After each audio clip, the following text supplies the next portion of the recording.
Hey guys, welcome back to my channel. Today we are talking about films that have inspired me. Let's talk about it.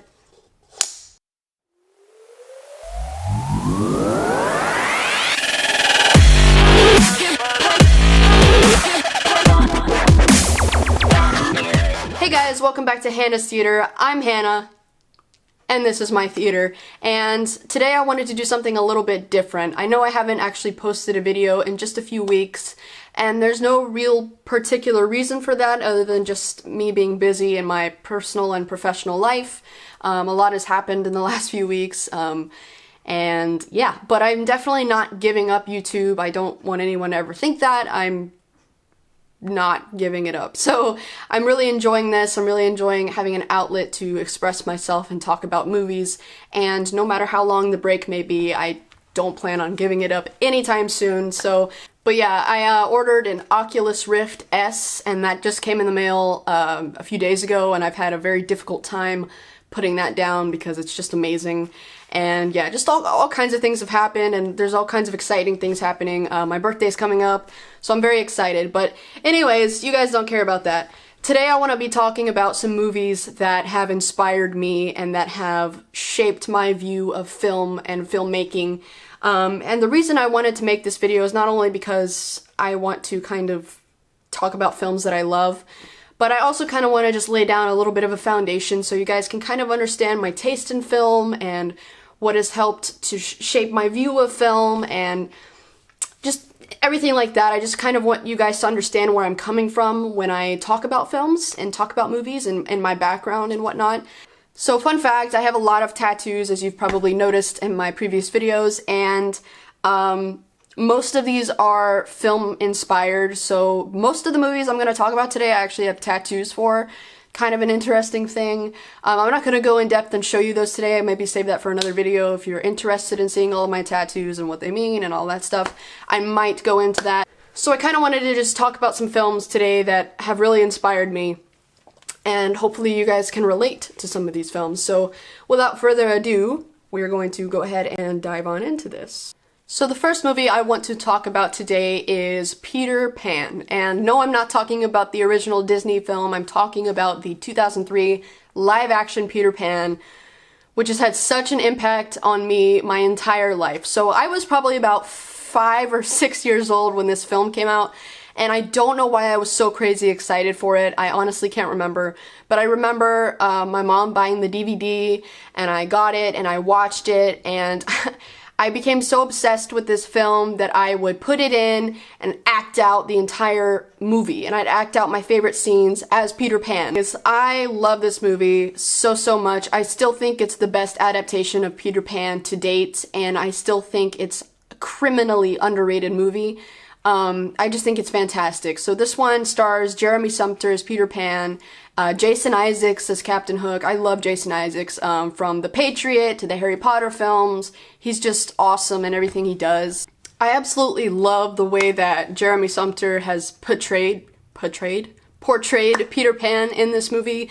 I love how just childish he is, and he just wants to have fun, and even when he's like fighting Captain Hook and his life's in danger, he's just laughing and having a good time, and I just love that portrayal of him, and I have a hard time seeing Peter Pan any other way.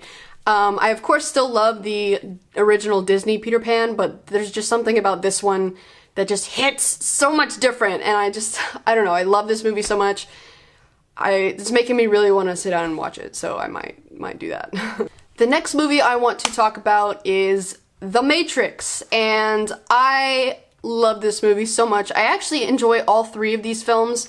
I think I like the first one and the third one the most. I know that's kind of like controversial because a lot of people don't like the second and the third one. I thought the third one was pretty good. I'm actually really interested to see what they're doing with the fourth one. Hopefully that one turns out good, because I don't want to be disappointed. But yeah, this was my introduction to Keanu Reeves, and I saw this movie at a very young age. I can't even remember how old I was. I think Keanu Reeves was like my first celebrity crush ever, so that's how young I was when I first saw this film. And I've just loved it ever since. I loved it back then, I love it now. Of course, back then it didn't really make a whole lot of sense to me, but now that I can watch it and it does, I enjoy it even more now. There's not a whole lot to be said about this film other than it's just completely awesome. It's like a action sci-fi thriller kind of thing, and it's just an incredible concept, and I think it was a movie well ahead of its time, actually, because we're just now starting to get into the whole like virtual reality kind of thing, you know, and I don't know. I think it's definitely an amazing film. I'm really curious to see what they're going to do with the fourth one. I don't know how I feel about there not being an Agent Smith. To me, The Matrix is Keanu Reeves and Hugo Weaving. Like, that is The Matrix to me, so we'll see what they do. Hopefully it's pretty good. I don't think it could ever live up to the original, though. The next film I want to talk about is called No Country for Old Men, and let me tell you something about this movie. Sometimes I get asked by a friend or a coworker or a random stranger, what is my favorite film of all time? And I have a very difficult time answering that question because I love so many movies, it's difficult to pick a favorite. However, I think if I was stranded on an island and for some random reason I had a Blu-ray player and a connection, like an outlet, and a TV, and I could only have one movie, I think this would be the one film that I would watch for the rest of my life and never get tired of it.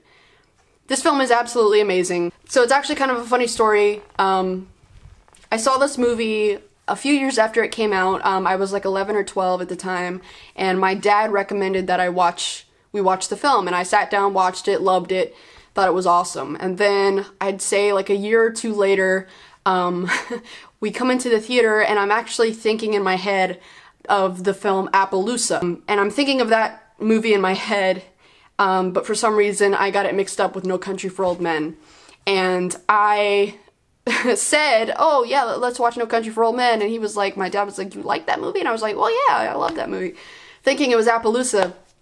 So he puts it in, and I'm like, oh, this is the wrong movie, but we watched it anyways, and I just was reminded all over again of how much I love that movie. But this movie is absolutely fantastic. If you don't know what it's about, if you've never seen it, I pity you, first of all. It is about a West Texas man who is out hunting one day in the desert, and he comes across a drug deal gone bad. So like there's dead bodies, there's obviously been like a shootout, and he puts two and two together and says, you know, if there's bodies and there was a big gunfight, then obviously there's money somewhere to be found, unless somebody took it. So he looks around, and he finds the money, and it's a briefcase full of $2 million, and he takes it, and thus begins a big chase movie, basically. And it's just an incredible film. If you've never seen it, you need to watch it. Definitely like one of the top 10 films you have to see before you die. There's much more than that you should see before you die, but I'm saying if there's only 10 films you're gonna watch before you die, No Country for Old Men has got to be on that list. It's absolutely amazing. And the film, actually, something amazing about it is that it has no score whatsoever. There's no music, nothing. It's just, and it's so tense, and it's so, I don't know, it's just filmmaking at its finest, I think, and I adore this movie. It also stars Tommy Lee Jones and Josh Brolin in the other two supporting roles. There's not really a main character in this movie. It kind of follows the three characters, the protagonist, the antagonist, and then Tommy Lee Jones. I guess you could say Tommy Lee Jones is essentially the main character, since the film it's No Country for Old Men, and the title is referring to Tommy Lee Jones's character. But anyways, it's written by Cormac McCarthy, who is commonly referred to as the Shakespeare of the West, because he writes such incredible, just deep and philosophical stories, and most of them take place in the West. And it's directed by the Coen brothers, who are awesome directors. They've directed some of my favorite comedies: Fargo, The Big Lebowski, Raising Arizona, just so many good movies, and it's just a masterpiece, you guys. You guys have to watch it. Javier Bardem in this movie is a god, okay? Even with an awful, like, Dorothy Hamill haircut, he still manages to be terrifying, and that's not easy to pull off. A little bit of a fun fact, I did mention earlier that a lot of my tattoos are film inspired, and I guess I can just go ahead and show you this one. So I actually have an Anton Chigurh tattoo on my arm. I got this done in California. Anyways, I got this tattoo and I've had it for a few years now. And I was in Seattle last year and I got to go to Seattle Comic-Con and I actually got to meet Josh Brolin. He was there for this Avengers thing because he's obviously Thanos. And I got to meet him, I got to take a picture with him, and then I got to get his autograph. And while I got his autograph, I got to show him this tattoo of Anton Chigurh, and he like grabbed my arm and he was like, "That's so cool." Such a great guy. I love Josh Brolin. Oh my god, it was such a surreal experience. I still can't even believe like I got to meet him. The next film I want to talk about is Skyfall. Now this film followed suit of No Country for Old Men because I did see it a week after I saw No Country for Old Men, and I just was on this like Javier Bardem marathon apparently. This film is absolutely amazing, and again, Javier Bardem in this movie is just insane. He's just so good at playing a bad guy. I don't know what it is. He's just such a talented actor, and some people might say I have an obsession with Javier Bardem, and I prefer to call it an infatuation. It's an infatuation, you guys. Infatuation. There's too many movies. Infatuation. Anyways, I think we've settled that I am kind of in love with Javier Bardem. Beside that, this film is just absolutely amazing. I love everything about this movie. I love how personal the story is. I love that the villain is not out to rule the world or blow up the earth or, you know, have some kind of weird world domination plan, but he's just out for revenge for one person who did him wrong. And I think that that brings a level of just an awesome motivation for the character. You can really understand what this guy is talking about, because he went through horrible, horrible things. And I think just about anybody would feel the same way that he does, but he has gone ahead and decided to act in a vengeful manner. I absolutely love this movie. I think they really nailed it with the story on this one. And I think more James Bond films should be a little closer to the heart, like this one was. I think No Time to Die, hopefully, is that way. But I think that's what Sam Mendes got wrong with Spectre. I think Spectre, again, was one of those kind of like world domination-esque villains, and I don't like that. I'm sorry, I can't relate to a guy who just wants to like take over the world or whatever. I don't know. Skyfall got everything right with James Bond, and they need more Skyfalls in the world. So the next movie I want to talk about is called The Exorcist. Now, this movie I have a history with, and I think I saw this film on TV when I was way, way, way too young, and it traumatized me. And when I say traumatized, I mean I refused to watch it for a good 10 to 12 years. It wasn't until my friend came over when I was in high school and wanted to watch the scariest film I owned that I put it in and watched it again. And when I did, I realized how amazing this movie was and became kind of obsessed with it. So I watched like all the behind the scenes. I got really into special effects makeup after that because Linda Blair's makeup in this film is just horrifying. I think it's one of the most terrifying makeup jobs I've ever seen in any movie ever, and probably will be.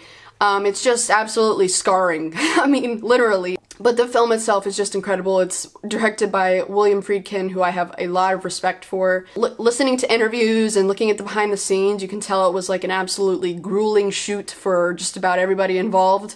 And I don't know, I love this movie so much. It still freaks me out to this day, but I'm so utterly fascinated by it. And yeah, definitely one you have to see before you die. So the last film on my list is Alien, and this is another movie that I'm very intrigued by because when I was little, I was also scared by this film, but I was actually not scared of the xenomorph. I think the scene that freaked me out when I was younger was when the crew got into a fight with Ash, and they found out he's an android because they knocked his head off, and his like head came off, and that really freaked me out when I was a kid. But yeah, ever since then, I've loved Alien. I think it's awesome. There has yet to be any extraterrestrial horror film that is nearly as good or as terrifying as Ridley Scott's original Alien. I myself am not a huge fan of aliens. I know that's an unpopular thing to say because a lot of people love aliens, but for me, I think the moment that you introduce guns into a story like this and like the military, it just becomes not nearly as scary. I just love the very isolated horror vibe that the first film had. We have a lot of alien memorabilia, so I kind of wanted to show you guys what we have. So this first piece is like the alien with the Nostromo in the background. This kind of reminds me of Alien Covenant because, you know, the xenomorph gets on the ship and all that.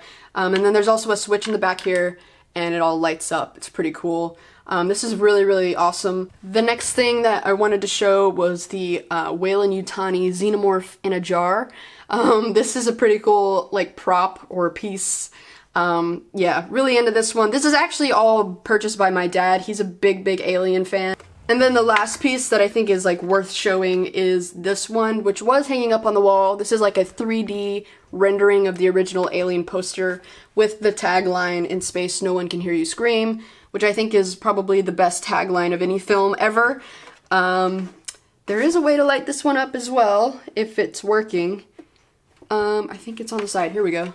Yeah, it's not working, but normally the crack in the egg will glow, and it's really awesome. I don't know.